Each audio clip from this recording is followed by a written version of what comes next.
We're working on it now. Ms. Jenkins says she is afraid of you.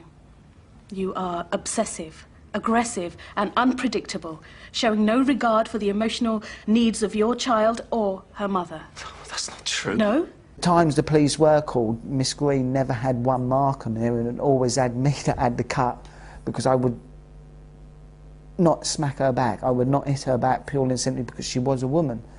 Do you think that there is a level of domestic violence complaints by women that are untrue? Yes, it's been hugely abused. It was particularly obvious in Canada. I was there for 6 weeks with Senator Ann Cools, and we travelled all the way across Canada. We were looking at what they called in the refugees, first step is called hoovering. He comes home from work and finds that she's taken the children and everything she can lay hands on has moved into a local refuge, and he won't be able to find her because no one will tell her where she's gone. And then she instigates, because what happened is domestic violence has become a fast track to divorce. An awful lot of solicitors internationally will say to women, claim that he hit you because this means that you'll get everything. Your husband, on a prior occasion, had slapped you, beat you. I think that word is not inappropriate. No, Let me finish, please. I'm not concerned with who slapped whom first. Your husband, who had beaten you repeatedly. No, please. he never... Repeatedly. And then the second thing, if that doesn't work fast enough, they call it the silver bullet in Canada. That means that she claims that he's molested the children. And that means that he is immediately then barred from everything, and the divorce goes straight through, and he loses his children, and he will never see them again. Well, I know that I had to answer a lot of accusations that were untrue about domestic violence, about my kids are scared of me, about beating my kids up, which were totally fabricated. But I felt that the courts looked upon me as that person. It was just general accusations, punching her 4 times at the top of the stairs, then actually throwing her down the stairs. She rolled. One of the accusations was that she rolled over while I threw her down the stairs 4 times, yet she managed to get up, drive away, and had no marks on her, never went to the police, which was laughable to a degree, but when it's actually levelled against you, it ain't laughable. It's pretty damn frightening. The increasingly wide and increasingly shallow definitions all serve to inflate the statistics against men. All men are guilty. Basically anything a man says or does that could conceivably upset a woman is now, officially, domestic violence. But most of these behaviours, when they occur in an intimate relationship, are not considered crimes of violence by those involved.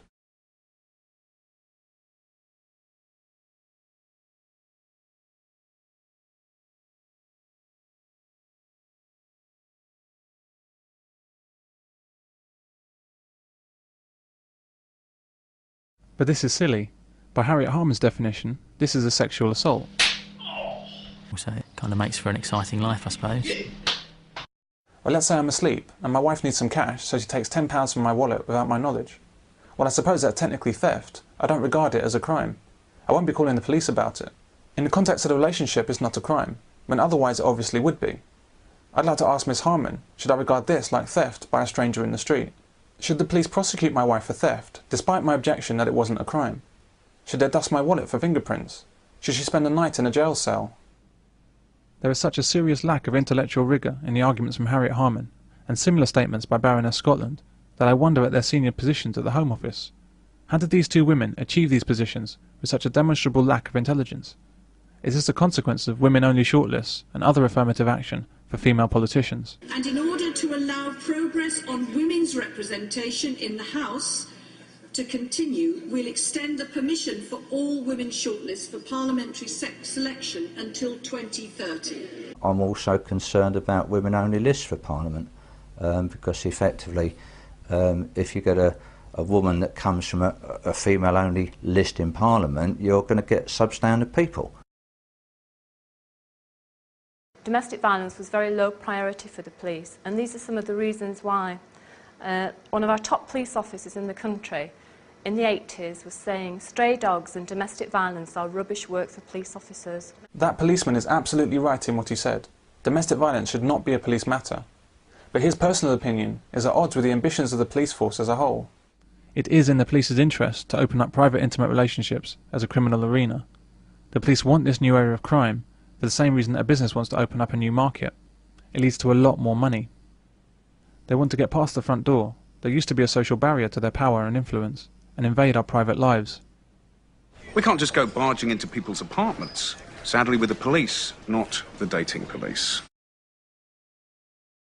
I also think the police have got nothing better to do. My own belief, 12 policemen turning up to arrest Pete Townsend for his alleged child pornography. Why? Well, they've got nothing better to do. I mean, what do they spend their time doing? Much of the time they have spent in the past chasing around innocuous pot smokers. We have them attending, apparently, so they tell us, thousands upon thousands upon thousands of domestic violence incidents every, I think there are 1,200 a day in this country. Goodness knows how many meetings they have with their politically correct masters to discuss policies and so on. They can afford to have 12 men going around to Pete Townsend. What are they doing? What are they doing? They're over-resourced is the answer. There are only a limited number of criminals and terrorists, so the police can only argue for so much money. But if the police can successfully create a whole new class of criminal in the shape of every single man in the country, they can get a lot more. Governments benefit when there's disharmony. The more disharmony, the more badness that there is out there, the more that they can justify, the more the population are fearful, the more they want their governments to protect them, the more funding they give to the government. So the more crime and criminality out there, the worse it is for us, but the better it is for those in power. They benefit from crime. The police benefit from crime. It's wonderful. The more crime, the more jobs they have, the more money, the more funding they get, the bigger do they grow. The bigger do their departments grow. The higher up the ladder they grow, the more important do they become. So they stir it up. They want a war on drugs. They want domestic violence. They love domestic violence. It gives them something to do. But it doesn't. It's of no benefit for the rest of us. Could you imagine being locked up for the night because you had an argument with your wife? This is a minor case. The woman hasn't been hit, but the man has caused damage in the house and has been threatening. The officers decide they must take the husband away to avoid any further problems during the night. I'm not going to leave him here with you tonight. No. So we're going to remove him and take him to the police station. This is the power the police now have. It boosts their arrest statistics. With more crime comes bigger budgets, higher salaries, more police officers, and shinier cars. Domestic violence is fantastic for the police, because every single man has become easily arrestable, not because of his behaviour, but simply because he's a man. The police are also very politically correct. The senior officers at the top, by and large, if they're not politically correct, they don't rise any higher. The statement that domestic violence was rubbish work for the police was undoubtedly that man's Jerry Maguire moment. The answer was fewer clients, less money, more attention, caring. Came here to let you go. You said fewer clients, you put it all down on paper. Jesus Christ. If their primary function isn't to take care of themselves, they will be defeated by organisms whose primary function is to take care of themselves. Two politicians competing within their own party to rise in their ranks.